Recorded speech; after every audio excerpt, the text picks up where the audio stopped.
নমস্কার বন্ধুরা, Pinki kitchen village স্টাইলে আপনাদের সকলকে জানাই স্বাগত। বন্ধুরা, আজকে আমি বানাতে চলেছি অনুষ্ঠান বাড়ি স্টাইলে একদম চিকেন পকোড়া। কি দিয়ে বানায় আর কি জন্য এত সুস্বাদু হয় খেতে, আজকে আমি সেইভাবে বানাবো। ছোট বড় তো সকলেই পকোড়া খেতে ভালোবাসে। তাহলে বন্ধুরা, কি করতে হবে, এইভাবে যে আমি বানাবো সেটা আপনাদের দেখতে হবে প্রথম থেকে একদম শেষ অবধি, স্কিপ না করে। আশা করি আপনাদের ভালো লাগবে, আর আপনারা আমাকে ভালোবাসা দেবেন, তাহলে আমার এই রেসিপি বানাতে আরও আগ্রহী লাগবে। তাহলে বন্ধুরা চলুন, আমি এখন রান্নাঘরে যাব। পকোড়া কি উপকরণ দিয়ে বানাই আপনাদের সেটা দেখতে হবে। তাহলে আসুন, আমরা এখন রান্নাঘরের দিকে চলে যাব।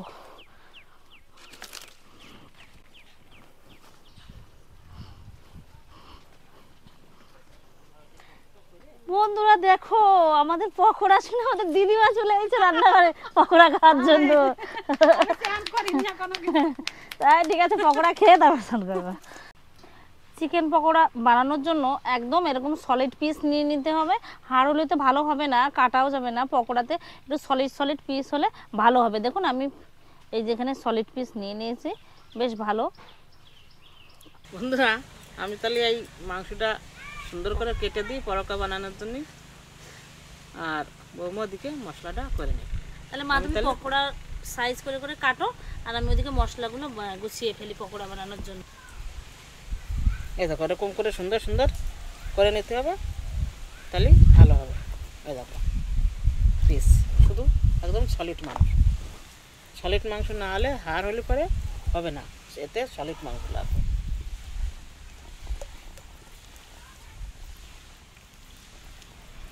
চিকেন পকোড়া বানানোর জন্য আমি রসুন, লঙ্কা, পেঁয়াজ এগুলো বেটে নেবো এখন।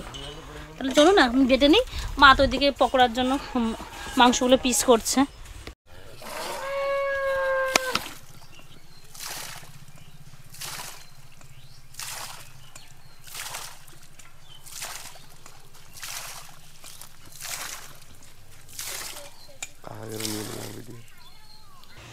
বন্ধুরা, মশলা বাটা কমপ্লিট হয়ে গেছে।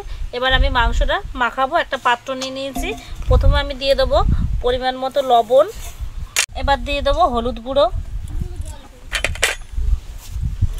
এবার দিয়ে দেবো কিছুটা ময়দা, এক বাটি কর্নফ্লাওয়ার,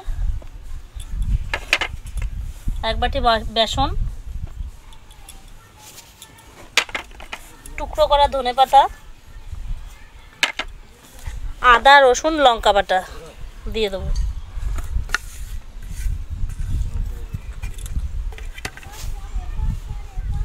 এবার দিয়ে দেবো টুকরো করা মাংসগুলো।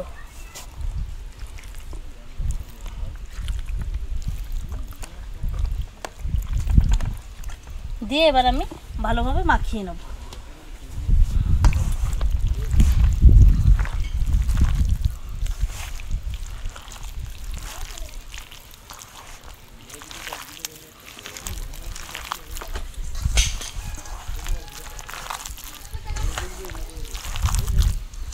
বন্ধুরা, এখানে ঝালের পরিমাণটা হচ্ছে যে যেমন পরিমাণে ঝাল খাবে সে তেমন পরিমাণেই ঝাল দেবে। আর বন্ধুরা, আমি কিন্তু এর মধ্যে পেঁয়াজ বাটাও দিয়েছি, কিন্তু পেঁয়াজ বাটাটা আমার বলা হয়নি। আর এই মাখানোটা যত ভালো হবে, পকোড়াটা খেতেও কিন্তু ভালো হবে। আর এরপরে আমি দিয়ে দেবো চিলি সস, দিয়ে মেখে নেবো। এই যে দেখুন চিলি সস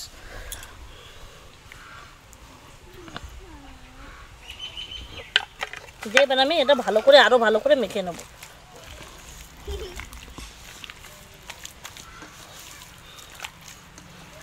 তাহলে পকোড়াটাও খেতে খুব ভালো হবে। বন্ধুরা, আমার মাখানো তো কমপ্লিট হয়ে গেছে। এবার আমি 20 মিনিটের জন্য ঢাকনিটা দিয়ে ঢেকে দেবো। ঢেকে রেখে দিলাম। 20 মিনিট তো হয়ে গেছে। এদিকে আমি উনুনটিও ধরিয়ে দিয়েছি, কড়াই গরম হয়ে গেছে। এবার আমি তেল দিয়ে দেবো, সাদা তেল।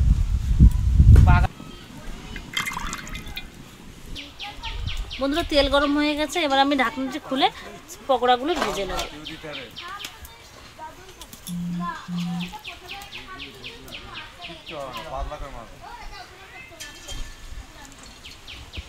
আর খুব হাওয়া হচ্ছে আজকে আমাদের এখানে উনুনের কাছে।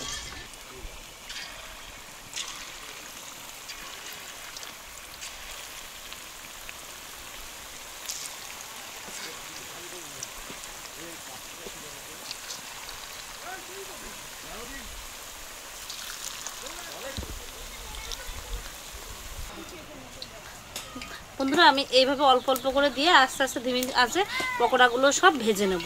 তাহলে দেখুন, আপনারা দেখতে থাকুন, সঙ্গে থাকুন আমি কিভাবে পকোড়াগুলো ভেজে নিচ্ছি। আর আমাদের এই বাগানে রান্নাঘরে তো খুবই হাওয়া হচ্ছে আজকে।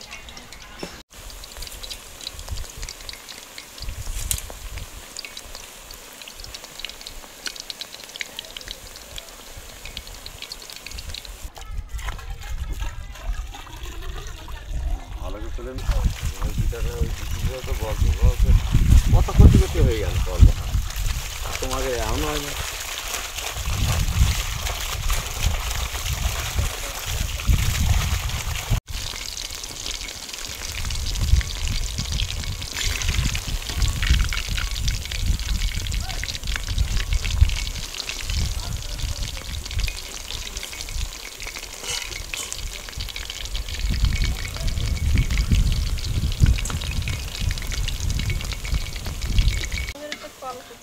বন্ধুরা আমাদের চিকেন পকোড়া বানানো একদম শেষ হয়ে গেছে। দেখুন, এটাই আমাদের লাস্ট।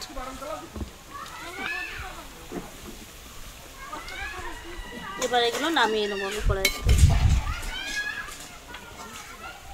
আর খা আর এসে দিয়া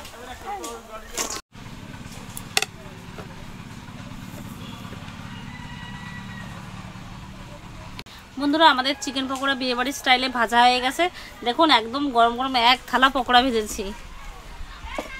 এবার আমরা সবাই মিলে খাবো। আর আমাদের এখানে কল পড়ছে, আমাদের কাকুরা, কাকুদেরকেও দেব।